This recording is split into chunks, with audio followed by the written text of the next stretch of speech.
Halo, yuk, mari kita bahas cara menyegarkan komunikasi dalam hubungan seperti beli kuota baru.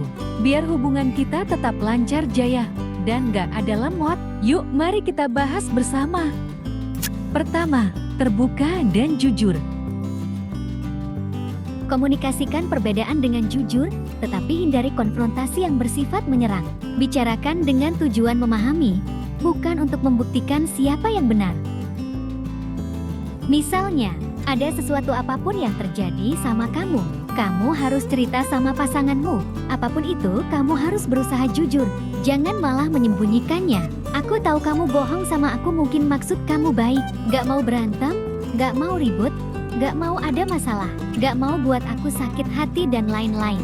Apapun alasanmu, cobalah jujur lebih baik. Karena kalau kamu bohong dan menyembunyikannya, itu akan jadi masalah di kemudian hari. Dan masalah itu malah bisa jadi lebih besar dan kemungkinan besar kamu gak bisa menyelesaikan. Sebelum itu terjadi, kalau ada apa-apa, kamu harus berani cerita sama pasanganmu. Pasangan yang baik pasti dengerin kamu dengan baik, malah kasih nasihat dan masukan untuk permasalahan yang sedang kamu hadapi. Kedua, hargai perbedaan. Ingatlah bahwa setiap individu berbeda dan punya pengalaman hidupnya sendiri. Hargai perbedaan tersebut sebagai kekayaan dalam hubungan. Kita semua tahu, iya kan? Kadang perbedaan kecil aja bisa jadi masalah besar. Seperti, kamu sukanya di rumah mager, berhemat, bekerja keras, dan pasanganmu masih suka jalan kemana-mana. Boros, suka jajan, suka makan, suka belanja. Dalam hal ini, daripada melihat perbedaan ini sebagai konflik, hargailah perspektif masing-masing. Kamu bisa bilang ke pasanganmu, aku ngerti kalau kita memiliki pandangan berbeda tentang cara ngatur keuangan, menikmati hidup, dan itu wajar aja. Kita selalu punya cara tersendiri buat bikin kita bahagia. Biar semua berjalan lancar dan kita dapat kesenangan masing-masing tanpa perlu berdebat. Gimana kalau kita bersepakat membagi waktu untuk hobi dan kesenangan kita masing-masing? Ketiga, temukan solusi bersama. Bekerja sama untuk menemukan solusi yang dapat diterima oleh kedua belah pihak. Hal ini membangun kolaborasi dan menghindari penyelesaian yang merugikan salah satu pihak. Jika kamu dan pasangan memiliki perbedaan pendapat tentang cara menghabiskan waktu akhir pekan, kamu bisa mencari solusi yang memuaskan keduanya. Mungkin kamu suka healing sementara pasangan lebih suka nonton film. Solusinya, sambil healing belikan aja dia paket Netflix. Haha.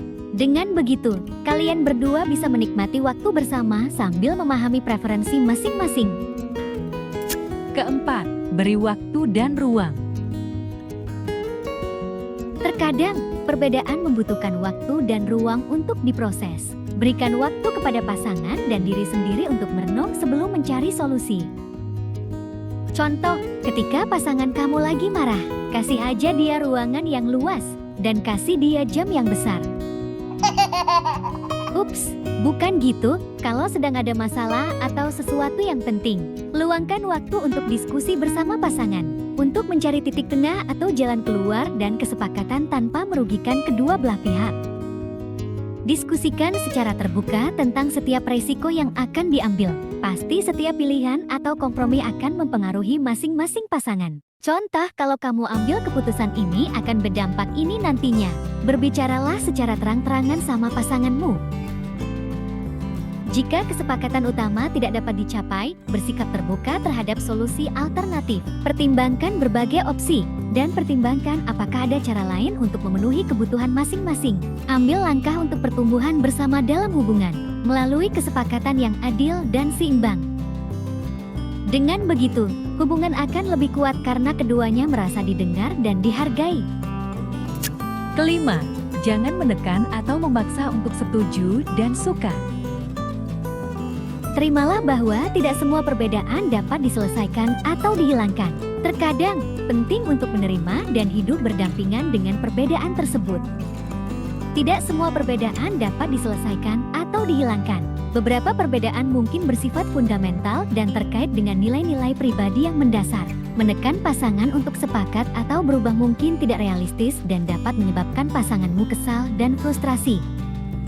Jika suatu perbedaan bukanlah masalah pokok dalam hubungan dan tidak merugikan kesejahteraan bersama, pertimbangkan untuk menerima perbedaan tersebut. Hidup bersama dengan penerimaan terhadap perbedaan dapat menciptakan suasana yang lebih harmonis dan saling mendukung. Penting juga untuk berkomunikasi secara terbuka tentang batasan-batasan perbedaan yang dapat diterima dan mencari cara untuk menjaga keseimbangan yang sehat. Terkadang, perbedaan dapat menjadi sumber kekayaan dalam hubungan. Selama kedua belah pihak memiliki kesadaran dan pengertian, sabar yang cukup. Keenam, jangan memenangkan argumentasi. Fokus pada penyelesaian masalah, bukan pada kemenangan dalam argumentasi. Tujuan utama adalah membangun hubungan yang sehat, bukan membuktikan siapa yang benar. Sampaikan perasaan dan pikiran dengan jujur. Ungkapkan apa yang kamu rasakan dan pikirkan secara terus terang kepada pasangan. Contoh, jika kamu merasa kurang dihargai, kasih tahu ke pasanganmu tentang perasaan tersebut. Jangan malah kamu simpan. Hindari menyembunyikan hal yang penting. Jangan menyimpan informasi atau perasaan yang penting. Keterbukaan membantu mencegah kesalahpahaman dan membangun dasar kepercayaan dalam hubungan. Jika pasangan menyampaikan ketidakpuasan atau kebutuhan, tanyakan ke pasanganmu bagaimana aku bisa membuatmu senang.